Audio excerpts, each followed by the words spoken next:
next natin itong Turbulence na CW600. Okay, mapapansin nyo, buhay na siya, oh. By the way, shout out and then maraming salamat sa may-ari nito na pinagkatiwalaan tayo na gawin yung unit nila. All the way to, galing na butas pa ito. Nabutas pa. Pinadala rito by Lalamove. Kung mapapansin nyo, buhay siya, buhay. And then tinisting ko or chinik ko, wala naman ako makita.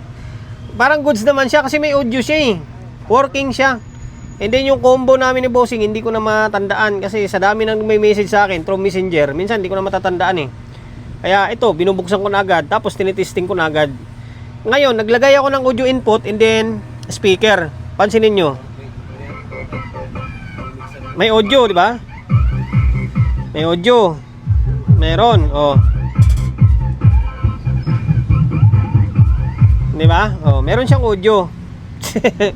Minsan, ang nawawala-wala na tunog sa isang amplifier, although lagi kong sinasabi to, minsan ang problema niyan is nasa switch, mga switch sa likod. Papatakan mo lang ng contact cleaner yan, or di kaya lang is konti lang, babalik yan sa dati. Huwag kayong gumamit ng WD-40 Kung WD-40 man, minimal lang, patak-patak lang.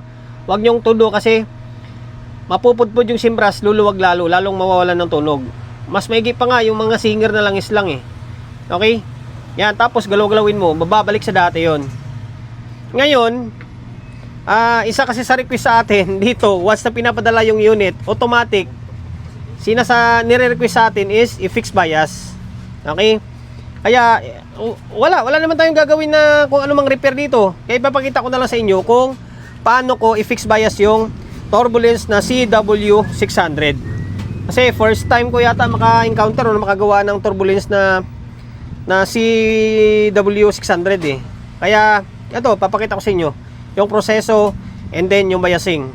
Ayan, ito yung front panel, transformer, capacitor, meron siyang 8 piraso. Tapos ito yung board niya. Halos kahawigan siya ng kahawig siya ng Ace na CE5. Okay, tingnan natin. Ayan, ngayon dahil fix bias natin, sukatan muna natin ng biasing. Okay? Magsukat muna tayo ng biasing bago mag-promote ng channel natin. Kaya lang, saan yung tester natin? Okay, bali ito yung tester natin. Range nyo ng yan na, sa iba hindi kasi sinasabihan tayo na hindi natin pinapakita kung saan naka-range yung tester natin. 2.5 volts yan DC. Yan, 2.5 volts DC. Focus. Yan. Ngayon, ito yung biasing nya. Balistad. Ayusin natin, nakabalistad siya Okay. Mababa lang pala bias nyo, nasa 0.26 lang. Lagpas lang ng 0.25. Maganda kasi medyo mababa lang siya. Dito lang medyo mataas yata. Pares lang yan halos 0.26 ito. Tapos dito kunti-kunti lang naman, halos 1/2 ng millivolts. Papantayan mamaya kapag na-fix na natin. Ngayon, ang gagawin natin ay siyempre i-fix bias natin. Datingan nito is parang CE5 lang, baka halos pares lang sila ng value na gagamitin nito ng CE5. Ngayon, baklasin na natin to, tapos i-fix bias natin. Pero bago natin siya gawin, siyempre promote muna tayo ng YouTube channel natin siyempre. Sa mga hindi pa nakapag-subscribe, kasi nga yung goal natin ngayong taon, lagi kong sinasabi or paulit-ulit kong sinasabi, 100k subscriber. Okay, 100k subscriber yung goal natin ngayon. Sana maabot ko yun sa pamamagitan ng tulong nyo siyempre. Subscribe ka, pinutin mo yung bell button sa gilid, select mo yung all. Yan, kapag napindot mo na yan, notified ka kapag meron tayong bagong upload na video. Nag-upload tayo ng video 1 beses, 2 beses kada araw. Okay? Ngayon, baklasin ko na yung dalawang board. Nakalas na natin yung channel 1. Channel 1 muna. Yung channel 2, iniwan natin para may pagambingan tayo. Ganda pala, naka-NJW siya. Ngayon, yung biasing na ginamit dito ay 500 ohms. 501, 500 ohms. Siguro, ang ilalagay natin dito ay try natin ng 200. Pero bago yan, katirin muna natin. pwede nyong pingutin yan, pwede nyong katirin lang. Okay? Ito lang diskarte ko dyan, oh. Putulin mo lang to, no need na baklasin yung board. Okay, tapos pwede nyong uga-ugain ganyan hanggang sa maputol siya. Silata lang naman yan eh. O pwede naman direktang katirin nyo. Pakita ko lang sa inyo yung mga proseso ba. Yan, pag naputol na yan, o ganito na yung magiging labasan. Ang paglalagyan nyo ng biasing, dito lang. Itong gilid na to sa kanan gawi, tapos dito sa may kanan sa may kaliwa na gawi. Yan yung paglalagyan nyo. Wag dito sa, pwede kayo sa taas pero kailangan okay. Yung gawing kanan and din sa taas magkadugtong to, magkadugtong. Tapos yung kaliwa, yun yung hiwalay. Okay, kaya pwede kayo maglagay dito either sa may kaliwa papunta dito sa taas, or kaliwa papunta dito sa may kanan. Hindi pwedeng kanan papunta sa taas. Wala ng bias yan.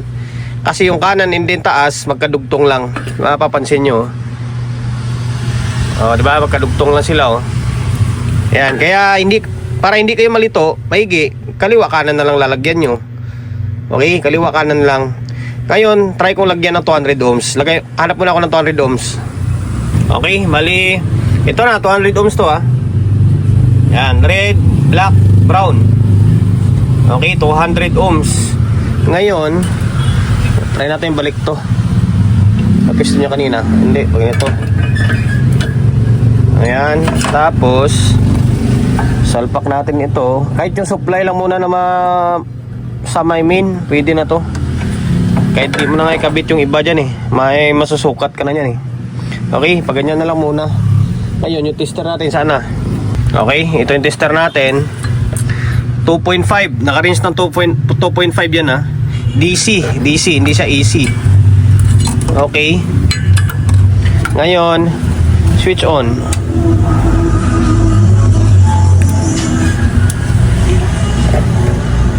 Okay. Dito kagad tayo. Hanapan natin ng pwesto yung tester natin, yung makita talaga. Ayan, kita naman na yan. Ngayon, pasensya kayo kasi one man game tayo eh. Tayo nagtatrabaho lahat, cameraman, tapos sabay itong troubleshooting. Okay. Baliktad, gagi.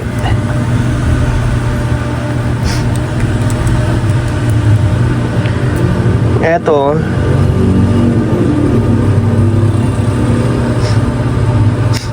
Ayan, 0.25 siya. Okay, bumaba lang ng konti. 0.25. Halos pares lang pala, oh. Oh. Halos pares lang. Pwede na yan, oh. Nanyo. Tapos dito, yung Phoenix natin, oh, halos pares lang, oh. Walang labis, walang kulang, oh. Diba? Nito yan ha, yung Phoenix natin, ayan yun, oh. Tapos ito stock pa to, yung trimmer kulay dilaw, oh. Tapos tingnan nyo, oh, walang labis, walang kulang. Sa full sa 200 ohms. Ngayon, okay na yan, talo-talo na yan. Sa full eh. Ibabalik natin na maayos yung mga wiring nyan. Tapos ito, ganun din, kung ano yung proseso dito, yun lang yung gagawin natin dito. Hindi naman pwedeng ito i-fix bias natin. Ito, hindi. Di ba? Hindi na balance yan. Siyempre, i-fix bias din natin to. Ito guys, kung mapapansin nyo, kahawig lang siya ng CE5. Kahawig lang siya ng CE5 na design. Kagandahan lang dito is meron siyang fuse. Ayan, naka-fuse na siya. Sa CE5 kasi wala eh. And then, parang mahaba yata konti ito. Tapos, naka-NGW siya. Tapos ito, pure copper to. Mapapansin nyo, pure copper ito. Yan. Ngayon, tanggalin ko yung channel to ulit. Kinating, hindi, nag-fix bias na rin ako ng isa. Para mas mabilis yung video natin. Ito siya, oh. Dalawa na. Okay. Ngayon, same lang din value niyan, siyempre. 200 ohms lang. Red, black, brown. Yan, 200 ohms. Ang linis pa ng board niya, no? Yan, linis pa siya, oh. Bagong-bago pa ito, eh. Ayan, ngayon, balik natin. Tapos sabay audio testing ulit. Balik na natin yung dalawang board. Yan, hindi lang na tornilyo pa. Ngayon, naglagay na tayo ng speaker. And then, audio input ulit. Laptop natin, gumagana. Okay? And then ang supply pala nito, mas mataas pala siya agin sa CE5. 84 yung supply nito. Yan o, 84. 84, 0, 84, 42, 42. Naka 2 tires eh. Ngayon, medyo naman talaga to eh. Phoenix bias lang natin.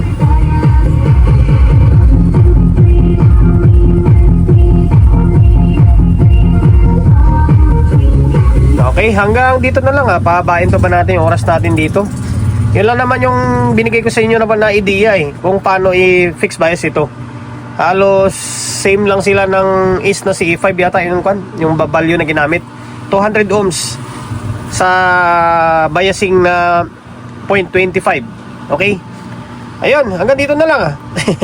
Naway nakapagbigay idea tayo in case na may encounter nyo yung ganito klaseng unit na Turbulence CW600. Para sa mga baguhan ng technician, sa mga veterano eh, waliwala na sa kanila ito. Very basic na lang sa kanila yung ganitong klaseng content. Kung paano i-fix bias itong Turbulence na CW600. Okay? And then, dahil umabot ka sa part ng video natin na ito at hindi ka pa rin nakapag-subscribe. Okay? Subscribe ka naman. Kasi nga, ang goal natin ngayong taon is 100k subscriber. Sana mabot ko yung 100k.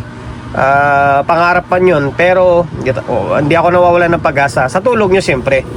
Kung hindi ka pa nakapag-subscribe, subscribe ka, pindutin mo yung bell button sa gilid, select mo yung all. Yan, kapag napindot mo na yan, manonotified ka kapag meron tayong bagong upload na video. Nag-upload tayo ng video, isang beses, dalawang beses kada araw. Okay? God bless and then peace atin lahat.